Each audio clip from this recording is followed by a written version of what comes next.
Good day to you, Guyana, and welcome to another edition of Facing the Nation.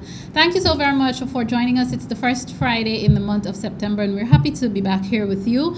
I want to take this opportunity to remind you that we have two significant things happening for this month. First of all, it is Amerindian Heritage Month, whereby we celebrate our Indigenous brothers and sisters, and we do much more than celebrate them, but as the month progresses, we're going to try to have someone come and talk about not only the activities, but basically the state of our Amerindian brothers and sisters and what we can do to help with further cohesion and further integration and so on. This is also the month of education. Unfortunately, we began the month, I'd like to say, on a very wrong footing because our students who turned out to school this week, I know in some schools there were teachers and so on, and the teachers and the Guyana Teachers Union would have had their battles and their run-ins with the current administration. As you know, a few hours ago, the strike would have been called off because they're now moving to arbitration. So we trust that we will, at the end of it, we will see a solution that will benefit Guyana, especially our children heading out to school. Again, it is unfortunate that all of this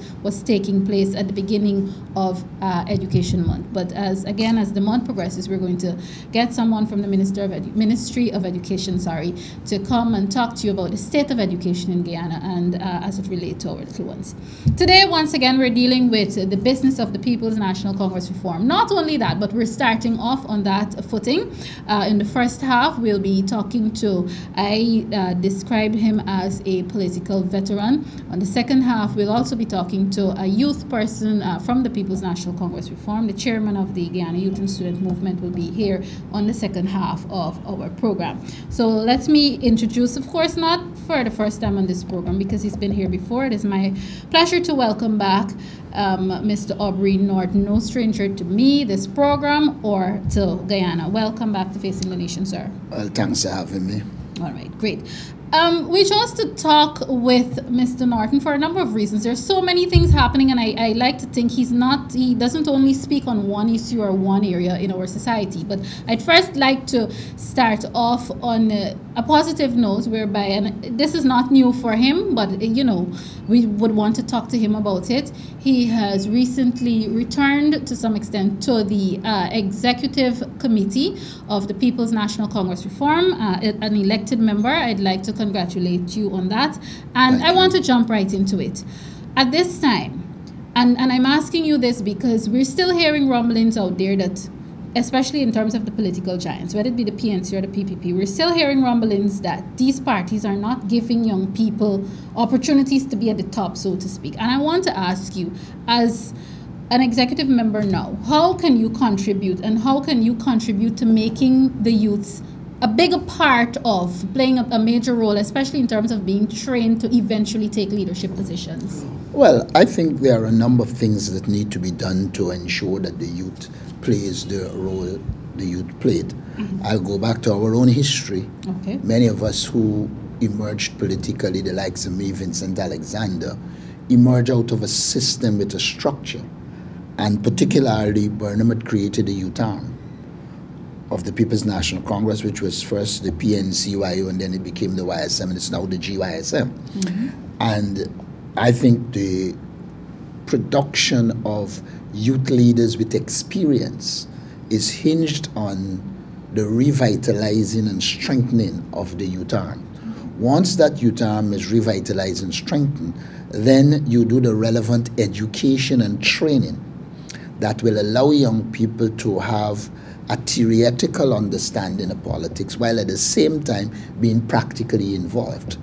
Once that happens, then you start to build a core of young people who have been involved in politics. I also want to put side by side with that education and training, outside of political education and training. Okay. I have always been an advocate since my days in the YSM that young people must do two things. They either get education, meaning a professional education, a degree, a master's, or be involved in business. Because you are best in politics when you have some amount of independence. And that's my own personal view. And so I will be involved in that process of helping young people, one, to get the political education that is required, to get the professional and academic education, and to help guide some of them into business so that they have the economic base that is necessary for their involvement in politics. No longer do you want a situation where people serve politically, and at the end of the day, particularly when you come to government, well, you young people don't have the qualifications and don't have the experience. And so I've been an advocate for that. And my return to the executive will see me focusing a lot on trying to work with young people and rebuilding the youth arm, which I think is critical in terms of becoming the kind of a fountainhead of the party and producing the kind of person you need to take the party forward. I'm happy that you said that indeed, because at the last completed 20th Biennial Congress, PNCR's Biennial Congress, saw several young persons accepting nominations for whether it be CC member, vice chair, whatever, including myself. Is that a good sign? Is that a positive sign? It's a good sign, but a sign in itself is not it. One of the reasons I think a lot of the young people didn't emerge in the way they should have emerged is, one, because I don't think they were involved in the political work across the country. And probably you might be on television, a few people might know you, but in politics, you have to become an activist that is working across the country. For instance, if you're a minister, you have an advantage. But if you are a young person, you might be known in Georgetown. You might not be known in Linden. And so while it's a good sign, it needs direction. It needs for a lot of the adults in the party who have the competence to mentor young people, to take young people around with them and ensure that they have a particular kind of training will allow two things to happen. One, they'll earn the country, as well as known by the political activists, and I should say three, and then develop themselves. I think what happened in the last election is that you had young people who were placed there, but did they have the requisite national recognition so that somebody coming from Rupununi would say, oh, I am voting for Malika because I met her, I know her, etc. Or I'm voting for Ryan Belgrave because I know. That didn't exist. And so to me, we have to do work in that area, and the young people have got to do work in that area. Mind you, I believe the youth is a human resource to develop. I don't believe in automatic promotion because you are young. Because our history has shown that if you're just promoted because you are young, you can become a disaster. In fact, we've seen one of the youngest presidents we ever had, to me, was a disaster. And so youth in itself is not the criteria. I believe youth should be there.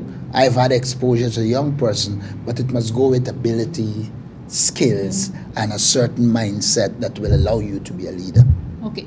And again, staying on the youth, because the fact is these are different times. People like yourself, you've heard the names being touted out there, like the Robert Corbins and the Basil Williams and so on. It seems as though those from your generation, in terms of when you were younger, would have been molded, easier to mold, because maybe back then the distractions would have been less. So do you believe that all that you're saying in terms of what is necessary for youth to grow and develop, especially in politics and governance, do you believe that that is challenging because situations are different? People, especially young people, maybe those in the 20s and early 30s, are focusing so much on bread and butter issues, chasing after finances that are necessary. Do you believe that these things, provide a greater challenge for people like you who we expect to be training the younger persons? I don't believe so. My experience training young people tells me that once you give them the appropriate training, they tend to develop a particular perspective and approach, and they can do the two things together. People go on like if, sometimes they operate as if in our era, there was little to focus on, and so you just focus on politics. But I say this to you, when we were coming up, I was at university while I was doing politics, and there was a link between university and politics. We sport, we enjoyed ourselves, but we also had a focus and a commitment. And we were trained very early in leadership. So we developed a vision, we developed a plan, and we executed it while doing all of these things. I believe it's not true. And I've seen from the young people I've worked with, where they do the same things, but they are focused in developing youth organization, professionally developing themselves. I believe there's a thing in politics that is bad, that needs to change. there are some people who call themselves leader, who use young people to do work for them. And they give them no guidance so that they can develop. And then when they can no longer work for them, they just abandon them. Yeah. And that to me is one of the problems that need to be dealt with. One of the significant difference between then and now, when we were coming up, there were a lot of people saying to us, get education, stay focused. And the tendency wasn't to use you and then abandon you. It was more mentoring. And I believe if we can move in the direction of mentoring young people and actually guiding them into careers, guiding them into business, they can do all the things that are happening now and still succeed politically and otherwise. So to me, what has changed is in the 60s, in the 70s, the 80s, there was the tendency of people to give guidance to young people. They were more selfless rather than selfish. And they didn't spend, of course there were one and two of them whose focus was on using people. But in the main, a large amount of them. I remember, for instance, when I began interacting with Vincent Alexander, Ivla Griffith, and in those days, we were all told, get an education. We were focused on education and training. We were told the importance of business. And so to me, it is that mindset of selflessness that was different to now. Here at the level of some who call themselves leaders, there is a selfishness, there is a focus on getting in the position, and once they get in the position, I don't think they pay the kind of attention and give the guidance to young people. And that is why there are certain political leaders I will never support.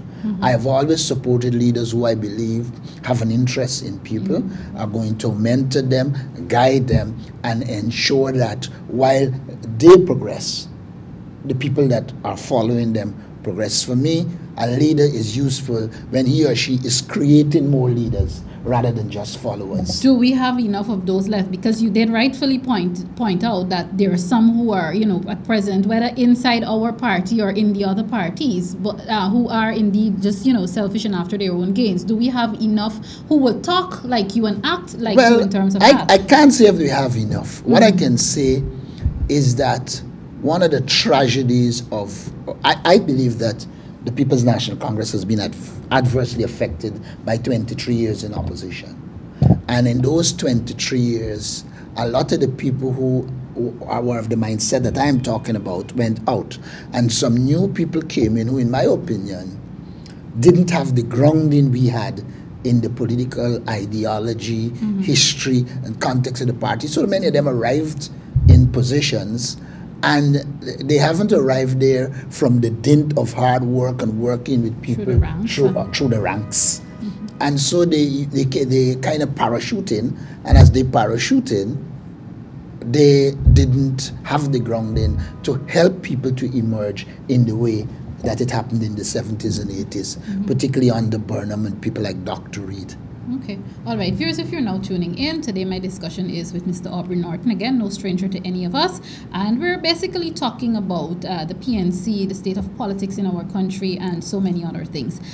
I couldn't possibly have you on this program. And as I did say to the viewers before, you speak on almost every sector in our country, and you've been doing that for years. Now, we have lots going on. Some things we're happy with, some things we're not happy about.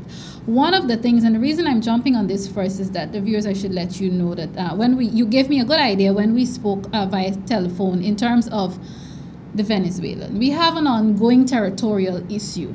In some quarters, you're hearing that people are a bit uneasy with the fact that Guyana is now helping the Venezuelans. People are, the layman going to say, why should we help them? They want our lands and so on. Politically, and I must say I got this idea from you, sir, that it should be examined from a political perspective. Is it good or bad for Guyana to reach out? Well, I will put it this way. There will always be migration in a country. And whenever a country is in economic trouble, people migrate. Virtually all countries face that at some time in their history. Now, what is different at this stage is that there are a lot of international agreements as they relate to migration. And one of the things the international agreements would have done is to establish that migrants should be treated properly and that they have certain human rights. In that regard, I think it is good. However, a country like Guyana cannot see it in isolation from its existence. Guyana exists as a small country with 3 countries on its borders, 2 of whom there are controversies with, and therefore, as you deal with migrants, you have to be cognizant of the fact. Then, don't forget, Ghana is a small population. And when you're dealing with migration, you also have to look at the size of your population, because if migration is too large, you can change the whole nature of a society. So I will not say that it is good or bad. This is what I'll say about it. That under international practices, we are obliged to. And the second point I'd make, it is better for us to be in control and manage it rather than it emerges and end up managing us. Because you can find a situation where people just start emerging from all angles, and then you lose control. But I think that is the concern right now on the ground, that because when you hear people talk about it, especially people who are not necessarily au fait with diplomatic relations and so on, in their heads it's like, all right, you know, eventually these people are going to come in droves. So I think the concern is exactly what you're talking about here, us being able to control and manage. Well, I don't want to get into the details because I didn't go on the ground. But I'm talking here from purely the standpoint of what should be done in terms of policy guidance. And so I believe that we are in a better position if we are managing it and knowing what is happening and doing the things that are necessary to be able to deal with the issue. And from what I'm seeing, that is being done. Migration will always be a difficult issue, but I wouldn't restrict migration just to people who come in illegally or as a result. Like I said on a television program last night, in this modern era, we have to look at what some people are calling technological migration. You have an oil sector emerging. You might have a professional out there who you need, but the person can't come. Can't we use technology to access that person's skills? And so you can have migration of skills without the migration of the person. And that is one of the areas I am keen on looking at. So we have to broaden our parameters when we're looking at migration, and don't just see migration as Venezuelans coming here or not coming here. And then, look, you're talking about an oil industry. If we're talking about migration, critical will be the tendency in most countries when you study them that discover oil is people tend to migrate from the rural areas to the centers of oil. Now, in Ghana's context, I think we will have to look at that and put mechanisms in place to reduce that, because that can have negative effect on your agriculture and other industries. So to me, it's a complex process that we have to spend a lot of time thinking through and then working out clear directions as to where we go. And I'm glad you touched, and I'm happy about that. I'm glad you touched on the oil and linking it to migration and so on, because I know you're a frank speaker, and I'm going to ask you this. And viewers, remember, Mr. Norton is going to answer, and he's answering for Aubrey Norton. I don't want anybody to misinterpret what he may say. In terms of our oil sector and migration and what it could either bring to us or take away from us, do you have any sort of comfort as it is right now in the way it is generally being handled? And does the population have enough information on oil and what it's supposed to do for us and the possible negatives? No, let me start first by saying it's unfortunate in Ghana everybody is a specialist. I don't claim to be a specialist in oil and gas. And I don't know that many of the people who are talking are specialists. I read in an article this morning the reference to one who is a qualified oil and gas specialist. In my opinion, he might be certified, but qualification is both a combination of certification and practical experience. When it comes to the practical experience, we are all void of it, have little or none. And so, to me, it is for Guyana to, including the diaspora, find the skills that are best suited with the minimum political involvement. Because, you know, the minute you deal with something like oil and gas and you politicize it, the tendency is to skew the discussion rather than have it based on objective fact. And so my big concern here is that a lot of who are calling themselves oil specialists are people involved in politics with an agenda. And therefore, even when they talk, you can't take it because you know it is not necessarily coming from a technical experience, capability background to say this is it. And so we are unfortunately in that dilemma. When I look at oil and gas, I am looking more, I try to talk with people who are outside of the political spectrum, who are knowledgeable. I have a schoolmate who spent a lot of time in the United States dealing with oil and gas. I will talk with people like them to get an objective analysis. Having done that, I have arrived at the conclusion that we really need to have more specialists, knowledgeable people. I mean, somebody asked me why we had to bring in an Australian. And I said to them, well, I don't know the details of the person, but what I do know, he's not likely to be embroiled in the PNC politics, and you're likely to get a more objective understanding, etc. So that will be my position on the issue of oil and gas. All right. Let's move on to what I'm calling election season, because the fact is the time is going quickly these days. We're slated to have local government elections in November of this year, and we know the regional and general elections are constitutionally due in 2020. So it's basically from one, and then you get a couple of months break, and then you're into another. Let's first start with local government election. Now, as we know, the APNU and the AFC have decided to go it separately. From what you're seeing on the ground, are people equipped with enough information, again, to understand the importance of the local government elections, and in terms of the two parties, the one partnership and the political party, is that in any way, in your opinion, going to affect either parties, whether it be APNU or AFC? Well, once you go separate, it will have impact, some negative, some positive. That doesn't mean that I believe that they should be compelled to go together. Okay. I believe it's a good opportunity for each political party to show what its actual strength is, and to probably help you in negotiations for the alliance, the coalition. I'm a believer in coalition politics in the Guyanese context, and so I would tend to lean towards seeing the AFC and APNU together. But I don't, as a logical sequel, see that going separate in the local government is a bad thing. Or is it totally good? No. As it relates to the information, I believe we have not done enough as a society to get to the average man on the ground. And first of all, get them to understand the importance of local government. And secondly, to train them and empower them so that when they get positions, they could operate in the interests of the constituencies that elect them.